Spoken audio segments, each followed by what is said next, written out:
Oh my god, it is so damn cold!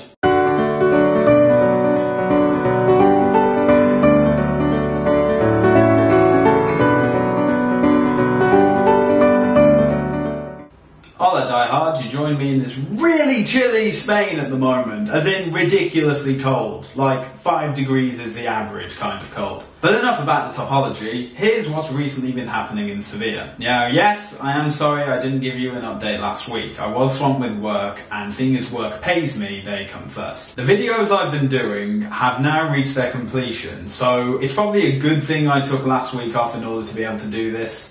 All that these videos now need doing is just getting the recommendation from the teacher, and hopefully they'll be on YouTube either by the end of this year or the start of next.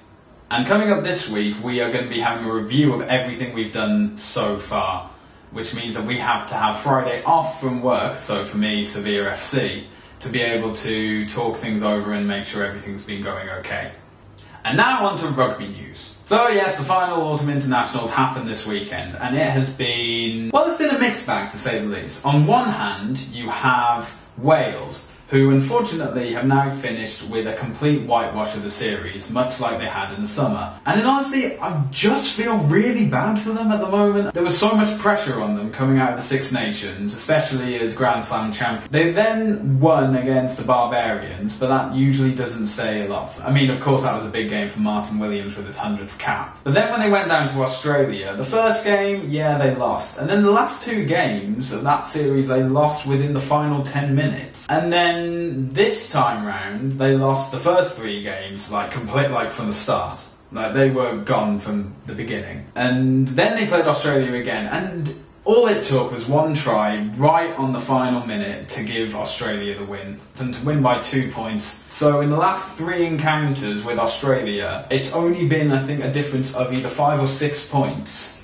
that's allowed Australia to win in a total combination. So but then again, a loss is a loss, and it has reflected in the world rankings, which I will get to in a minute, before I give you the other side of the coin, which is England. Now, England's fortunes have been much better. For example, yes, they didn't win the series in the summer, but they did get a draw, so you have to think that that's a positive of something, especially against South Africa. Then came the first game against Tonga, which they won outright, a good 50 plus points for it. But then came the other 2 games against South Africa and Argentina, and these were obviously much more difficult games. But in doing so, it showed Chris Robshaw's potential either lack of captain experience or inability to use numbers. And obviously there was a lot of criticism towards him. They, however, were undone, because England did what was seemingly impossible and beat the world champions New Zealand, ending their 20-run undefeated streak, which obviously has made England the top dog. Well, top dog of the home nations. France was top dog of the Six Nations. Again, I'll get to that in a sec.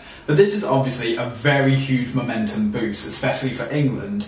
And then in 3 months' time, it's going to be the Six Nations, and they are currently tipped as to be the favourites. Anyway, back onto the topic of the IRB World Ranking. Today was the draw for the Rugby World Cup 2015 group stages, and this has been now divided into bands. So the first band were the top 4 of the IRB World Rankings, which were New Zealand, South Africa, Australia and France.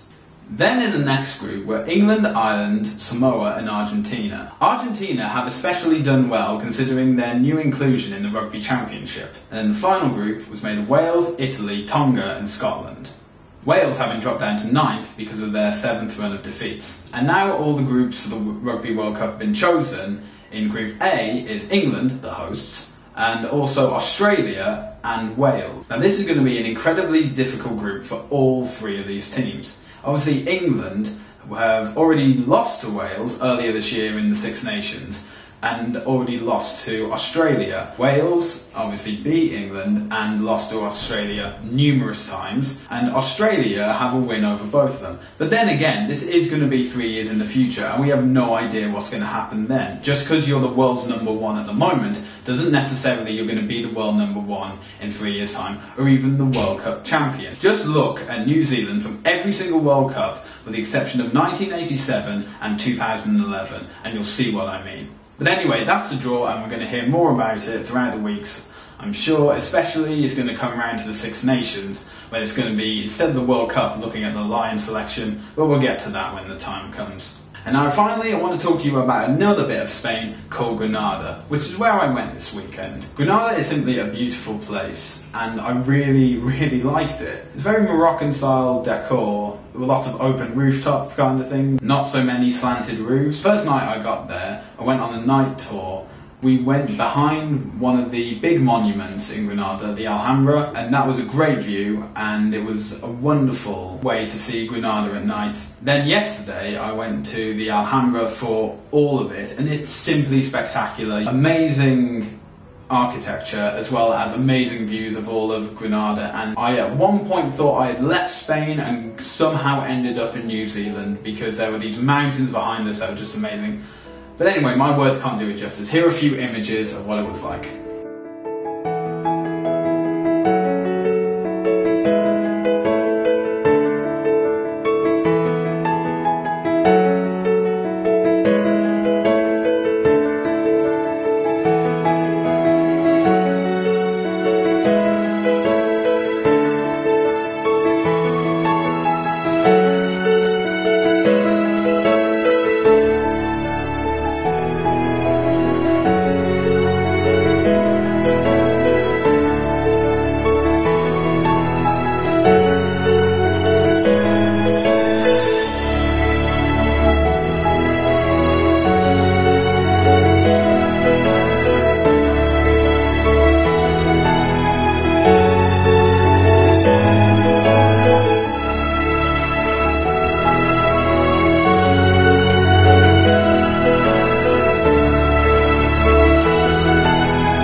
Yes, diehards, this means we only have 2 weeks left in Sevilla. I'm really loving this place and I really don't want to go, but at the same time, I kind of want to see family and like be home for Christmas. But anyway, it's 2 weeks left, I'm going to enjoy them. Anyway, sorry about last week, but I hope you catch me again next week. Adios, amigos!